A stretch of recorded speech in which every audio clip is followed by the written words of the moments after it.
Good morning and welcome to the September Respond Customer Service webinar. I'm Dan Voss, Product Manager for Respond Billing, and I'll be doing the presentation today, and I'm so glad that all of you have joined us. A couple of things that we want to promote for you is, this is one way that we give you information about what's happening with billing, but we also have user trainings, and we have one user training left coming up in 2016, and intermediate training coming up October 4th and 5th in Pontiac, Michigan. There is more information on our website, or if you want more information, you can contact your account representative. Some housekeeping items for today's presentation. You can use your dashboard to find out how to connect in. If you need to dial in and you're not hearing me, click telephone and dial in. At the same time, you can enter questions through the dashboard throughout the presentation, and I'll be answering those questions at the end of the presentation as opposed to trying to pick up on those as we go through the presentation. And so then let's talk about what is today's topic. Our topic today is the Billing version 5.13 overview. We released Billing 5.13 for download to customers that have billing installed on-premise early last week. And over the weekend, we deployed Billing 5.13 for all of our TriTech.com billing customers. And we've had a number of calls from some customers who have seen new things and were wondering about it. Always, when we are putting out a new release, we're sending out notifications. The release notes are available. And so if you want to know about what's happening, you can take a look at the release notes in advance, or you can wait for us to do something like this and tell you what you are seeing. We're going to cover three topics today. The first topic we're going to cover is batch credits autosave. This has been a topic that's been talked about and asked about a great deal on the roundtable over the past months and year. And so we've addressed that. It's causing, there's some change in the way you work with batch credits now in order to support that, but we're really happy to bring that in. The second thing we're going to talk about is custom windows size and position. And for people who have widescreen monitors, or maybe you are using two monitors, you're going to want to pay close attention to that section, because there's some new functionality that will make your life a lot easier. And then finally, we're going to talk about prior authorization tracking. This is a completely new feature for billing, and it is modeled primarily after the demonstration projects that Medicare is doing for prior authorization of non-emergency transports, but it can also be utilized for other payers that require some type of prior authorization. And so we'll be covering that in some fair depth this morning. So without further ado, let's jump into billing, and we're going to start out with the batch credits autosave function. And if you use batch credits and you've got 5.13 and you have started trying to use batch credits since you got 5.13, you already know that things have changed because the batch credits change is really kind of an in-your-face change. So if I go into batch credits and I have you're familiar with this prompt, I don't want to load a batch, I want to do a new one, and it's immediately asking me to name my batch. Whereas in the past, you would have just gone in and you would have started creating your batch. We've been asked, why do I have to give my batch a name? You have to give your batch a name so that we can start saving that batch for you every time you make a change to it.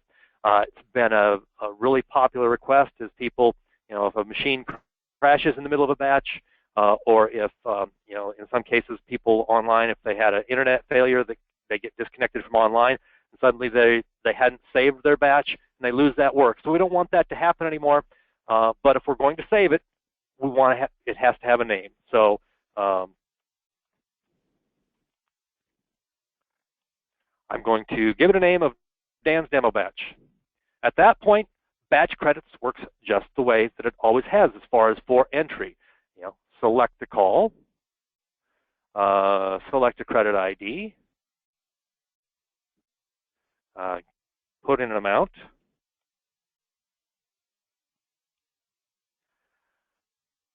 fill in the rest of your fields you want. For the purpose of the demonstration, I'm not going to plug in anything else, and hit accept. That's where things changed. because as soon as I hit accept, the batch has been saved. If I close the batch right now, it's going to ask me, like it always has, do I want to post this batch? Nope, I don't want to post it. But if I go back to batch credits, now I have 2 batches. I want to load one. Yes, I want to load my demo batch.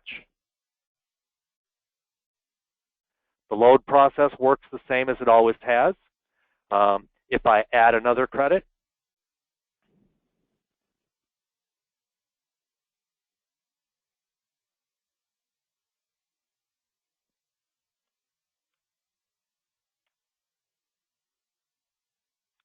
and I accept it, it once again has been saved. Nope, don't want to post it. Nowhere along here have I said I want to save my batch. I haven't gone into the menu to do that. But when I come back into batch credits, yep, I want to load it. And both of my credits are there. So understand that every time that you do an action in batch credits to accept a credit, it automatically saves that. Now, there are other types of actions that you do with batch credits. And for example, the contract write-off poster, batch contractual write-off adjustments, update to next schedule event payer. Those actions, when you do those, they take effect immediately and your batch saves. So, there isn't you don't have the option at that point to say, oh, I updated everything to next schedule event payer and I didn't really mean to do that. Your batch has been saved with those changes already. And that's probably the downside of autosave. But we think that it's just important for you to be aware of that and know that when you make changes to your batch and you accept it or you make another action to it, it's saved automatically and you don't have to go do something different to make sure that you don't lose your work if you have a failure of some type of the application. All right. So there's not a lot for you really to have to know about that, or nothing really new to learn, other than you're going to give every batch that you're creating a name right up front, and then every time you accept or you make an action with that batch, it's going to save, and you don't have to go up into the menu and tell it to save manually. All right. Now, the next item we're going to touch on, this one is kind of fun. And if I said at the outset, if you have dual monitors that you work with, or you have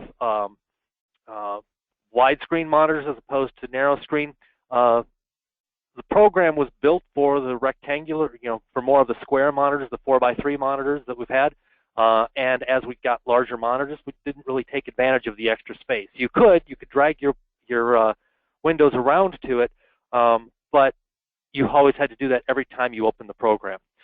So I'm going to show you several things that you can now do with Billing 513 to take advantage of different monitor configurations. The first one I'm going to show, I can't show you 2 monitors at a time in the webinar. So some of the demonstrations I'm going to do, you might say, well, I wouldn't want to do it exactly that way. Just I'm trying to show the concepts, and if something's not clear, ask a question, and we'll try to recover it. The first thing is, when you open Billing and it opens maximized on a screen, there's really no way for us to say that we want to maximize. Windows doesn't let us maximize across 2 screens, but it does let us restore the window down, and then you could resize out across both of your monitors if you have 2. In this case, I'm going to size mine a little bit smaller just to show the effect. And when I've sized the screen the way I want it, in this case, I've made it a little smaller as opposed to stretching across multiple monitors, you can go up to under File, and there's a new option there that says Save Window Size Position. So I'm going to save that. And now I'm going to exit out of the program to show what happens. Now when I log in again,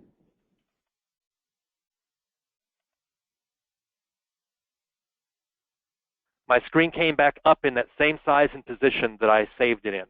So if you think about if I have dual monitors and I had stretched my screen across both monitors, and then I saved my size and position. The next time I launch billing, billing would come up, opened up, stretched across both monitors, and you don't have to take that extra step every time. We save these settings per user. So if I log in as a different user, I get that user's settings.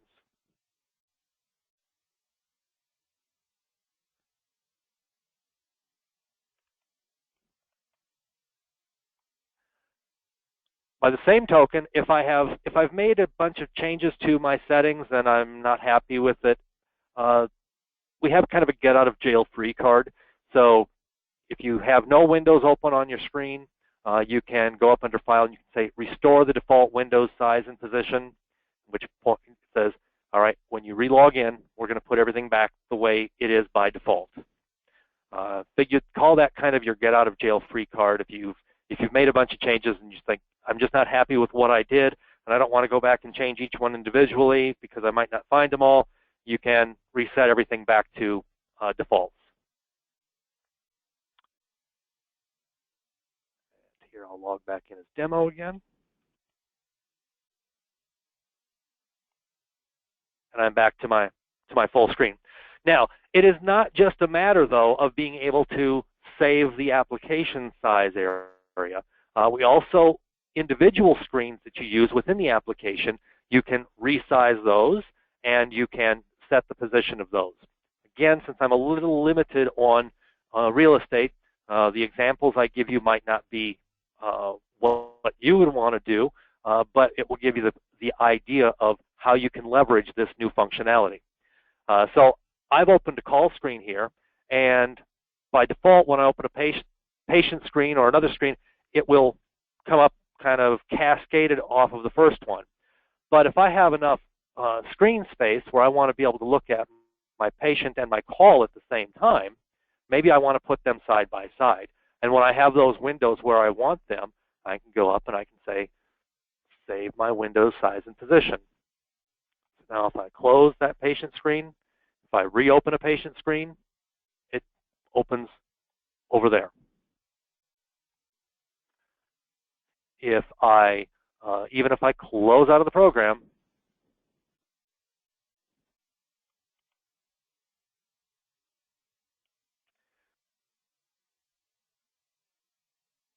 come back in logged as the same person, it remembers my settings and puts that where I want it, way over to the right-hand side in this case. And I can save the positions of different windows in different locations. I can use as much of my monitor real estate as I have available and make sense. Now, somebody's probably thinking of a question, well, sometimes I use dual monitors and sometimes I go to a machine that has a single monitor, and the program will detect if you have your screen settings set out for dual monitor and you've got stuff that would be on the second monitor, and you launch the program and you log in and you only have a single monitor, it will detect that and will give you a message, and it'll collapse everything back over onto your single screen. So you don't have to worry about the fact that, oh, I'm not going to be able to see this piece of information because it's scrolled off onto a monitor that I don't really have. Windows like call and patient, codes, all of those types of windows, if you have windows that you are bringing up on a regular basis and you want to give it a specific position that you can look at it, you can save window size and position on each of those. The other place that you can save window size and position is with your grid settings. So in a situation where, gee, I'm going to do a search. I don't like my search patient or patient window. Let me go get search call. And I don't like the order that these are in, or more importantly, there's information that is farther out here that I want to be able to see, and I've got the real estate to do it. So I can expand my search calls window, and I can go up and say, yep, save that window size and position, or even if I just save my grid settings, it will now remember that, and so I can always see that wider view of my lookup.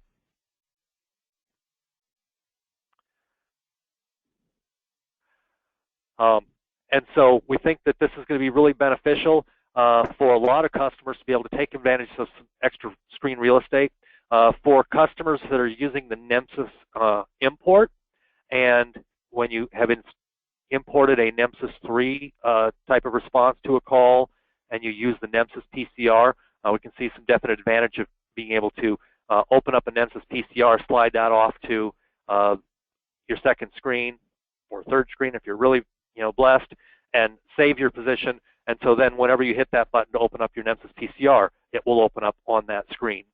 So we've tried to build this feature out so that you can better utilize the technology as it's evolved with widescreen monitors and a lot of people having 2 or even 3 monitors connected to their computers. There is a question that I see has come in asking about screen size, and we'll address this now, which is, does screen size work when saved when I'm working off location through LogMeIn? And that is really a function of how well LogMeIn deals with multiple monitors versus some other technologies. I know that as we use LogMeIn Rescue, there are oftentimes where a customer has multiple monitors and we go to open something up and, oh, it opened up on the second monitor and we can't see that. So I can't tell you exactly how it will work through LogMeIn. It really becomes a matter of how well whatever you're using for remote access works with multiple monitors. We have tested this significantly, or quite a bit, with our tritech.com environment to make sure that it's supported through our Citrix environment, and that has all worked quite well.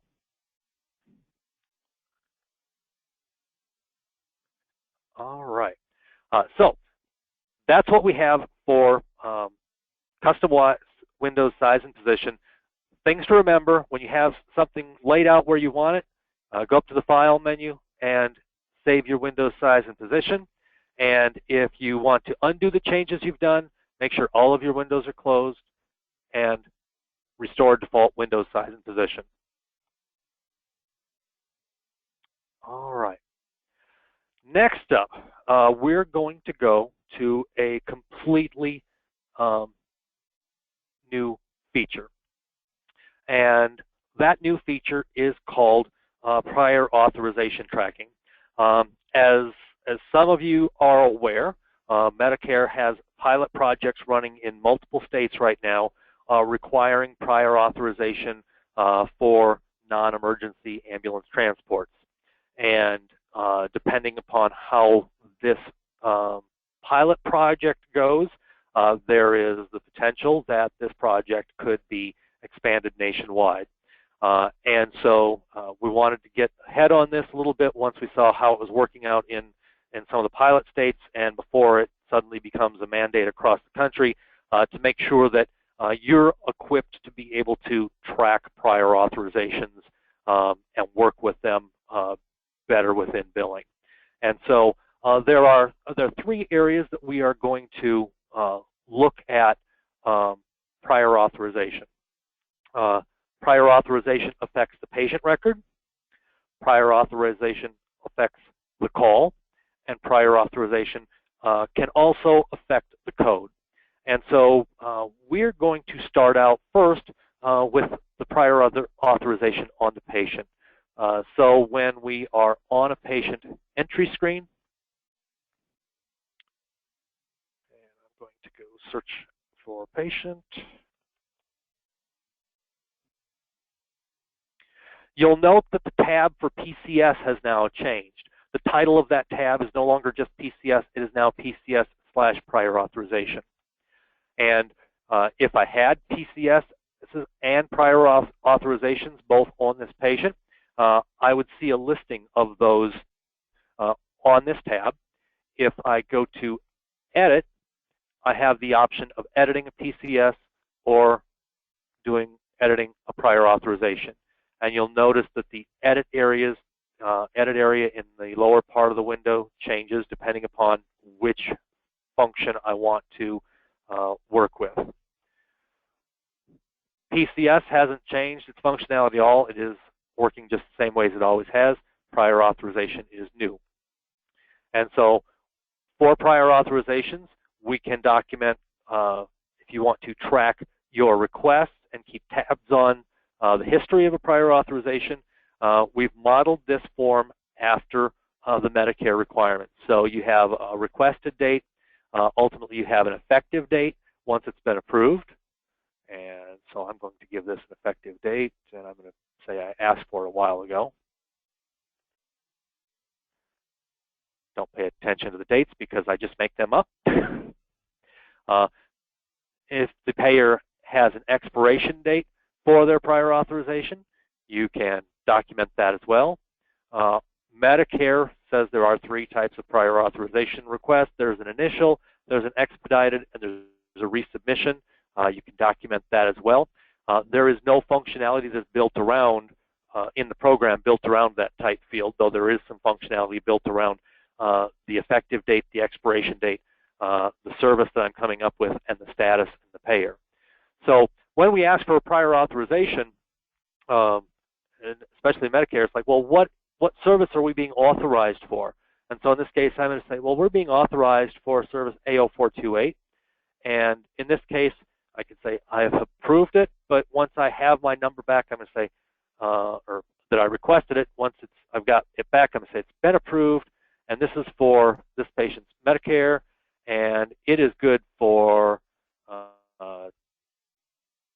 15 transports, and it is authorizing transport from the patient's residence. And I have a prior authorization number, and it authorizes transport to the dialysis facility. And I accept that. So now I have that prior authorization associated with this patient that I can use on calls where it's applicable. So now let's go look at if I create a call for this patient. Well, we're going to go to call, but first we're going to go take a look at payer codes, because this idea of having to have a prior authorization, it takes some getting used to. I mean, some billers are used to having prior authorizations all the time for a Medicaid, but this concept for Medicare is a little different, and on the Medicaids the rules vary a lot from one to the next, and I've given up on trying to read Medicaid's minds as to how they're going to do things, so we're trying to make it as flexible as we can to accommodate all of those things. But the idea of needing to have prior authorization on some calls is a different process for a lot of billers. So we've tried to build in something to help remind a biller that, hey, you might need a prior authorization for this call. And so we can configure parameters on a payer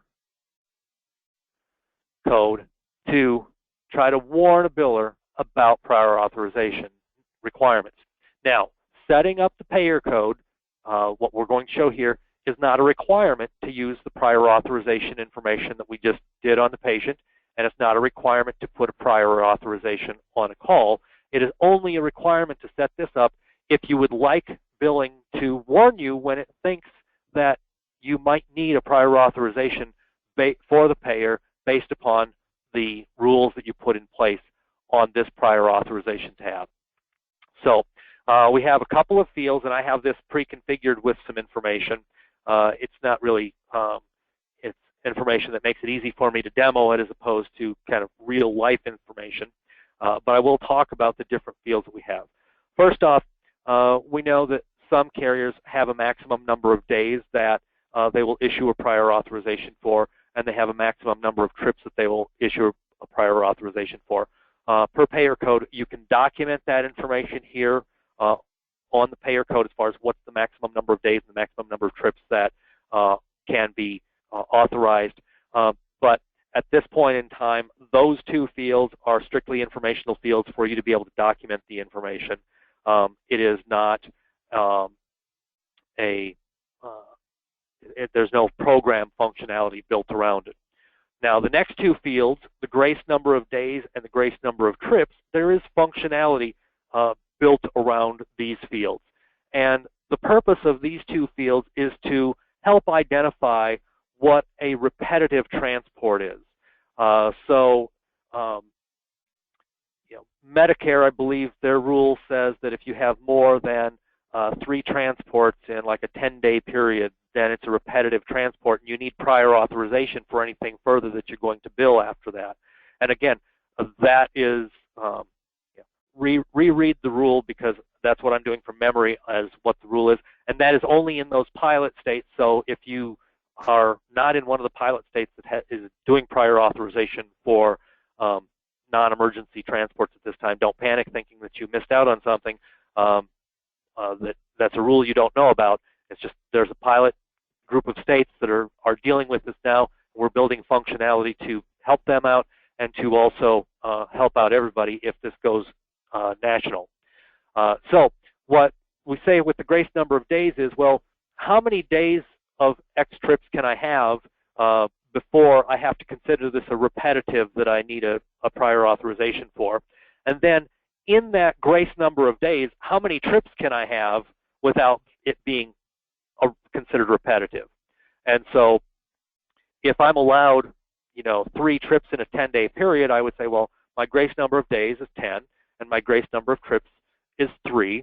And then if within a 10-day period I'm starting to do my 4th trip, and I've configured this, then I will get a warning on that call alerting me that I might need a prior authorization for that call.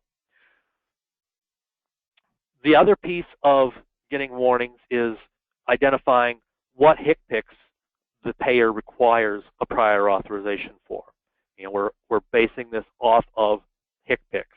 And so in this case I said, well, for Medicare, an A0428 is a HCPCS that I need to potentially provide a prior authorization for.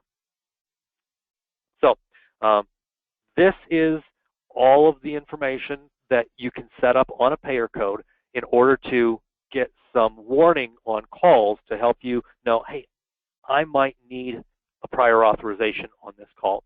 And so I'm going to show you now how that works. And I'm going to show it to you quickly because I'm going to run out of time.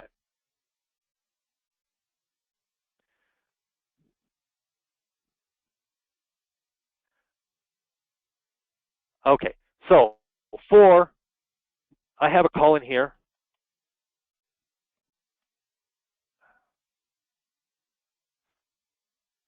I'm going to create a call.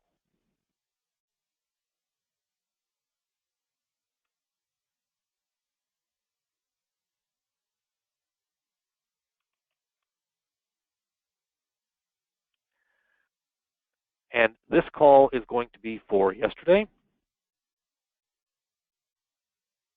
My current payer is Medicare. My pickup is residence. And my drop-off is dialysis. I'm going to ignore some other things. And now I'm going to go put a charge on this call.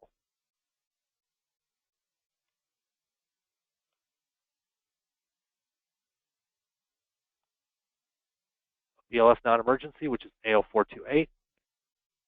And when I save this call, yes, I'm going to get my warnings about bill as emergency because I didn't fill it in. Here's the warning I was looking for. This trip may require a prior authorization number before submitting the claim to Medicare Primary. Do you want to select the prior authorization now? If I say yes, it does not take me to the questionnaire tab. It takes me to the claim status tab, because if I extend this out, I now have a column here for authorization. And I can go select Medicare and say, do I have an authorization number for Medicare? I didn't save that authorization that I plugged in on the patient, so I don't have one to put in, and I can't just free text one in at this point. I go over to the patient and add that one, or add one. Do this. If I delete one, it becomes inactive.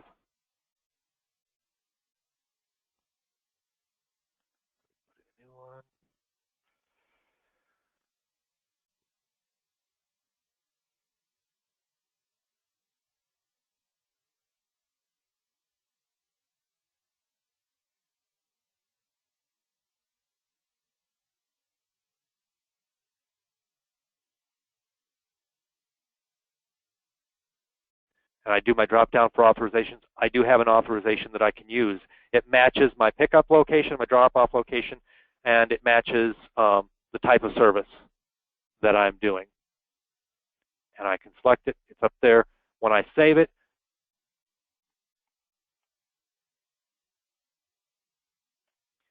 I have now saved a prior authorization for Medicare and for Medicare only.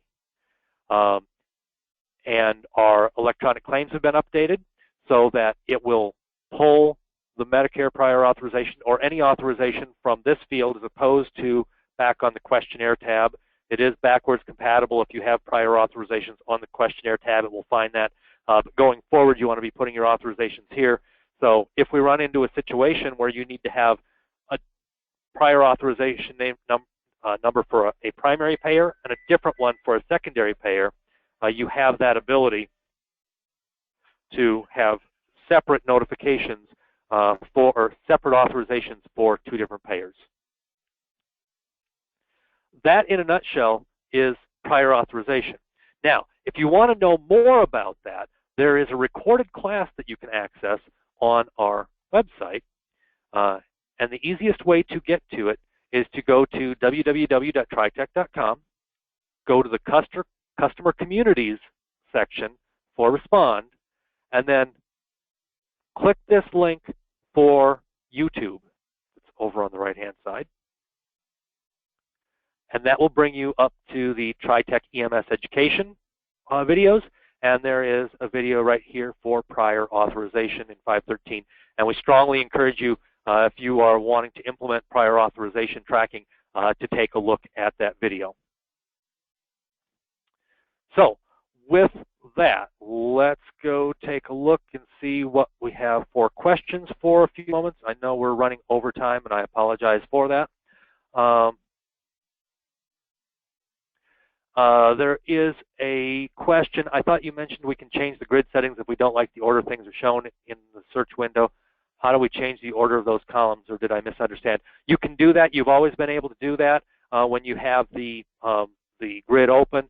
You can change the, you can drag the columns around where you want. You can adjust the sort, and then you go up in the menu and you can say Save Grid Settings. So that's been a function that's been available for some time.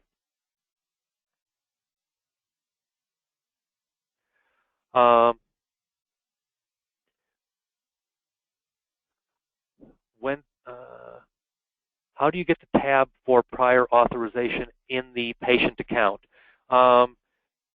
It should be there in 513. If you're not seeing it, check your or your patient type settings to make sure that that tab is turned on. The other place it could be blocking you is security profiles.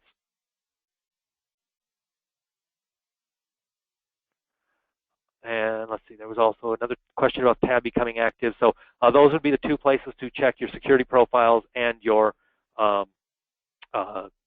patient type setups. With that, we have run a little bit over time. Don't see any other questions here related to prior authorization or any other content that we've covered today. So I thank you all for attending this week's session. We will, of course, be sending out an email with the recording. So if you want to re-review this, you can do that. And hopefully you'll join us again next month for our next Respond Customer Service webinar. Thank you.